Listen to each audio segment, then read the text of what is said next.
Assalamu alaikum student. Today I am explaining science subject. In science subject standard 8 I am explaining greenhouse effect. Greenhouse effect. Student, greenhouse effect ये देखने के पहले सबसे पहले हम ये देखें कि ग्रीन हाउस क्या चीज़ होती। क्या हमें देखना है कि ग्रीन हाउस क्या चीज़ होती। पहले हम इस कॉन्सेप्ट को क्लियर कर लेते हैं कि ग्रीन हाउस क्या होता है। तो स्टूडेंट, ग्रीन हाउस देखो, ग्रीन हाउस इस तरह से एक हाउस होता है।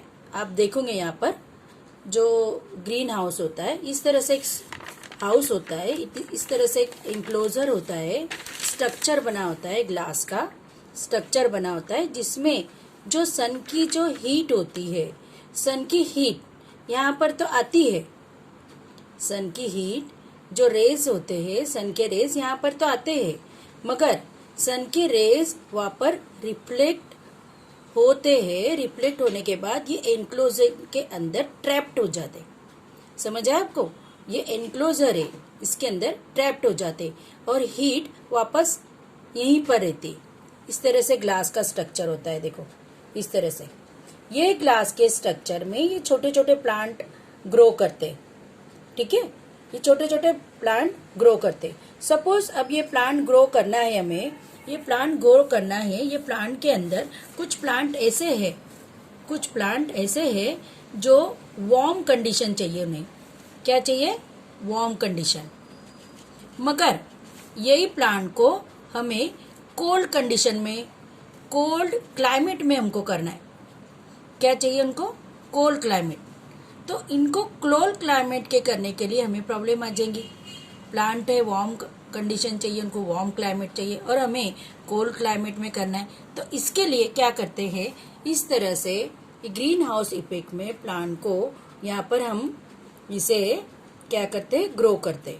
ठीक है, जब प्लांट के अंदर यहाँ पे आप देखेंगे कि एक नॉर्मल प्लांट हम जब लेता है या कोई भी प्लांट जब होता है छोटा सा कोई भी, तो सन से रेज जब आते हैं इसके अंदर, सन की रेज वो एब्जॉर्ब कर लेता है।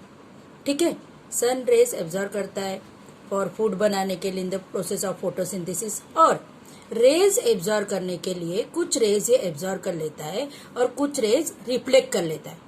रिफ्लेक्ट करता है, रिफ्लेक्ट कर देता है मतलब निकाल देता है। तो ये जो रिफ्लेक्टेड रेज है ये तो चले गए हवा में, इसका कुछ काम नहीं हुआ और ये कुछ काम के नहीं रहे। बट यहाँ पर हम देखेंगे ये जो एंक्लोजर है इसके अंदर रिफ्लेक्टेड जो रेज रहते ये इसी के अंदर ट्रैप्ड रहते हैं। क्या रहते हैं? इसी के अंदर ट्रैप्ड होते हैं और इसी को जो बोलते हैं ग्रीन हाउस। यहाँ पर भी आपने देख रहे हो, a greenhouse traps the sun energy inside and keeps the plants warm। समझ आया आपको? मतलब ये जो प्लांट्स है इसे हम कोल्ड क्लाइमेट में ग्रो कर रहे हैं। ठीक है, ये वार्म क्लाइमेट वाले हैं और इसको हम क्या करेंगे, कोल्ड क्लाइमेट के अंदर करने के अंदर ये सन रेज वापस यहाँ पे जाएंगे, ये सन रेज एब्जॉर्ब कर लेंगे, प्लांट्स एब्जॉर्ब कर लेंगे कुछ रेज और वापस रिफ्लेक्ट करेंगे। जैसा मैंने यहाँ पर बताया था कि सन रेज जो नॉर्मल कंडीशन में हम यहाँ पर प्लांट रखते हैं तो प्लांट यहाँ से सन रेज एब्जॉर्ब तो कर लेते हैं और कुछ रेज रिफ्लेक्ट कर लेते हैं। रिफ्लेक्ट कर लेते हैं मतलब अनयूज होते, हवा में चले जाते। बट यहाँ पर आप देखोगे कि ये रेज ये ग्लास के अंदर ट्रैप्ड हो जाते, इनसाइड रहते और अंदर का जो क्लाइमेट है, अंदर का जो पूरी तरह से क्या होता है, वार्म हो जाता है। इसे हम बोलेंगे ग्रीन हाउस। तो स्टूडेंट क्लियर? ग्रीन हाउस हम देखने वाले थे, ग्रीन हाउस इफेक्ट। इसके पहले हमने क्लियर किया कि ग्रीन हाउस क्या चीज होती है। समझ आया आपको? इस तरह से ग्रीन हाउस होती। तो अगर हमने किसी से पूछा, अगर किसी ने पूछा क्या व्हाट इज ग्रीन हाउस, तो उसको हम किस तरह से लिखेंगे? व्हाट इज ग्रीन हाउस, जो अभी अभी हमने देखा कि इस तरह से ग्रीन हाउस होता है। तो क्या होगा? Green house is a structure of glass which is used to create a warm weather for a growth of plant। जो अभी हमने देखा यहाँ पर, green house is a structure of glass which is used to create a warm weather for a growth of plant. ऐसा house है जो plant को वार्म वेदर यहाँ पर क्रिएट करता है। आया समझ में? इसे बोलते हैं हम ग्रीन हाउस। अब सेकंड थिंग हम इसमें देखेंगे कि ये ग्रीन हाउस जो है ये हमने देख लिया कि ये क्या चीज होता है, बट अब हमें देखना है कि ग्रीन हाउस वर्क कैसे करता है ना। अगर आपसे कोई पूछे next question, how does green house work, तो ग्रीन हाउस ये वर्क कैसे करता है, काम कैसे करता है। ये ग्रीन हाउस का हमने स्ट्रक्चर देख लिया, अब हमें देखना है ये काम कैसे करता है। तो सेकंड थिंग होगा कि how does green house work. Green house tap the energy of sun coming inside it, due to this trapped energy temperature inside it increases. देखो ग्रीन हाउस में जो ट्रैप्ड एनर्जी है, ग्रीन हाउस ने जो ये energy trap कर ली है, इसके अंदर जो ले ली है, कमिंग इनसाइड इट, जो अंदर एनर्जी आई है, देखो ये वापस एनर्जी यहाँ पे प्लांट ने ले ली, कुछ एनर्जी ले ली और जो एनर्जी यहाँ पे रिलीज करी वो वापस यहाँ पर कलेक्ट हो गई और वापस फिर से इधर आई। Coming inside it, due to this trapped energy temperature inside it increases. और ये जो टेम्परेचर है इसके अंदर का पूरी तरह से इंक्रीज हो जाता है। ठीक है, मीन्स वार्म क्लाइमेट ये प्लांट्स के लिए पूरी तरह से वार्म क्लाइमेट्स यहाँ पर बन जाता है। Now students, time to see our green house effect. जो अब हमारे ग्रीन हाउस इफेक्ट पे जो हमारा मेन पॉइंट है green house effect. Now time to see the green house effect. अब हमने देखा था ग्रीन हाउस। अब ग्रीन हाउस इफेक्ट के अंदर हम देखेंगे कि सबसे पहले देखो आपका ये जो अर्थ है, ठीक है, अर्थ आपको पता है कि atmosphere, earth is surrounded by atmosphere. You know that earth is surrounded by atmosphere. अब अर्थ के पास sun is very useful to us. Without sun हम नहीं रह सकते। अगर हमारी अर्थ के ऊपर लाइफ है तो sun is very useful to us. अब सन से क्या होता है, ये अर्थ के अंदर सन से जो रेज आते हैं, सन जब सुबह होता है day time, at the day time जब सन राइज होता है तो सन से सारे रेज आते हैं। सन से सारे ये जो रेज आते हैं तो ये अर्थ के अंदर एंटर होते हैं। ठीक है, अर्थ के अंदर, अर्थ के एटम। तो अब जब ये अर्थ है, यहाँ पर देखो ये अर्थ है, अर्थ इज सराउंडेड बाय एटमॉस्फेयर। तो ये सन के रेज ये एटमॉस्फेयर क्या कर लेता है, कुछ रेज एब्जॉर्ब कर लेता है। क्या कर लेता है, कुछ रेज एब्जॉर्ब कर लेता है, ये एटमॉस्फेयर रहता है। और कुछ रेज एब्जॉर्ब करने के बाद ही सारे रेज इसके अंदर अर्थ में आते हैं। कुछ रेज एटमॉस्फेयर इधर एब्जॉर्ब कर लेता है ये, और उसके बाद इधर आते हैं। अब इसी तरह से आप देखोगे जैसे कि नाइट में जो सन है वो नहीं होता है। ठीक है, सन नहीं होता है।